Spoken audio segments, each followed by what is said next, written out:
আজকে আপনাদের কাছে নিবেদন, ভয় পেও না। এই বইটি থেকে অলৌকিক খদ্দের শুরু হচ্ছে আজকের গল্প, অলৌকিক খদ্দের।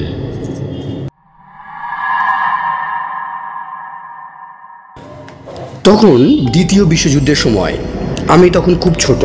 দেখতাম প্রায় প্রত্যেক দিনই ব্ল্যাক আউট হয়, মাঝে মাঝে সাইরেন বাজে, সকলেই শঙ্কিত, না জানি শহরে কখন বোমা পড়ে। যারা কাজে কর্মে বাড়ির বাইরে থাকতো সন্ধ্যের আগেই বাড়ি ফিরে আসতো, কারণ ব্ল্যাক আউট। নিশ্ছিদ্র অন্ধকারের মধ্যে বিড়ালের মতো তীক্ষ্ণ চোখ নিয়ে মিলিটারিরা ঘুরে বেড়াতো, যাতে কোনো জায়গা থেকে এক ফোঁটা আলো রাস্তায় এসে না পড়ে। এখন এমন মিসকালো অন্ধকারে সাধারণ লোক কি চলাফেরা করতে পারে? এই রকম একটা রাতে আমাদের প্রচণ্ড দুশ্চিন্তার ব্যাপার ঘটল। রাত দুপুর হয়ে গেল, এখনও বাবা বাড়ি ফিরলেন না। সেদিন তিনি অফিসে যাননি। অফিস কামাই করার লোক তিনি নন। মা তাই ভেবেছিলেন ওনার বোধ হয় শরীর খারাপ হয়েছে, কিন্তু না, শরীর খারাপ হয়নি। কোনো কাজ আছে কি না সে কথাও বললেন না। তাড়াতাড়ি রান্না চাপাতে বললেন, সেই মতো ব্যবস্থা হলো। বিকেলবেলা রাতের আহার সেরে সন্ধ্যের আগেই বাবা এখুনি আসছি বলে বেরিয়ে গেলেন। যে লোক এখুনি আসছে বলে বেরোলেন তিনি এত রাতও ফিরলেন না। চিন্তার কথা বই কি, স্বাভাবিক অবস্থায় হয়তো এতখানি ভাবনার কিছু থাকতো না, কিন্তু যুদ্ধের সময়ে শহরের অস্বাভাবিক পরিস্থিতি। সারা রাত কেটে গেল, দুশ্চিন্তা নিয়েই কাটলো সারা রাত। জেগেছিলাম, ভোর হয়ে এলো।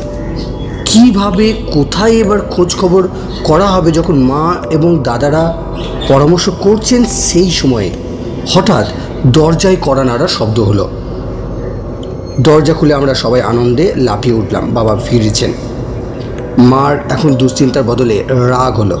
তিনি বললেন, কি ব্যাপার তোমার? বলছি। তার কণ্ঠস্বরে প্রচণ্ড ক্লান্তি।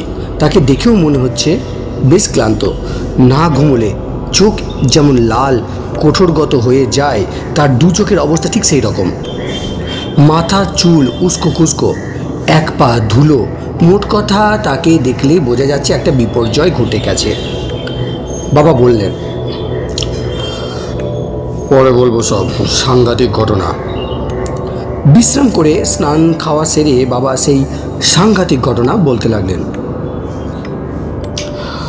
আমি কয়েকদিন আগে খবর পেয়েছিলাম উত্তরপাড়ার একটা মিষ্টির দোকানে রোজ রাত্রিরে একটা লোক আসে।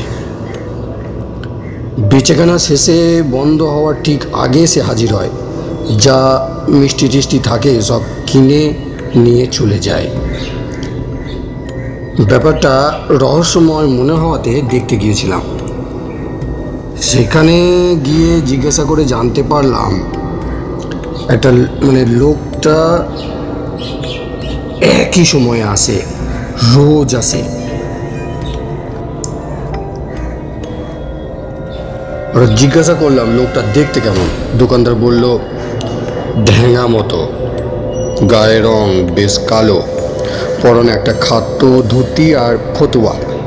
দেখে মোটেই ধনী লোক মনে হয় না, কিন্তু আমার এত বড় দোকান বন্ধ হওয়ার সময়ও প্রচুর মাল থাকে, সবটাই সে কিনে নেয়।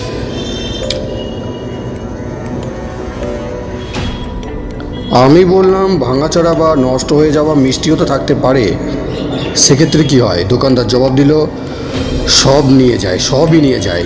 তার থেকেও মজার কথা কি জানেন? যে লোকটা কোনো কথা বলে না, হাতে মস্ত একটা চ্যাঙারি নিয়ে আসে। সেইটাই সব মিষ্টি দিয়ে যা দাম বলবো সেই দামই দিয়ে দেয়, কোনো দরদস্তুর করে না বা বাকিও রাখে না। আমার কিন্তু আরও অবাক লাগে, ঠিক টাকা পয়সা প্রত্যেক দিনই দেয়, কোনো ভাঙানি বা খুচরো ফেরত দেওয়ার ব্যাপারও থাকে না।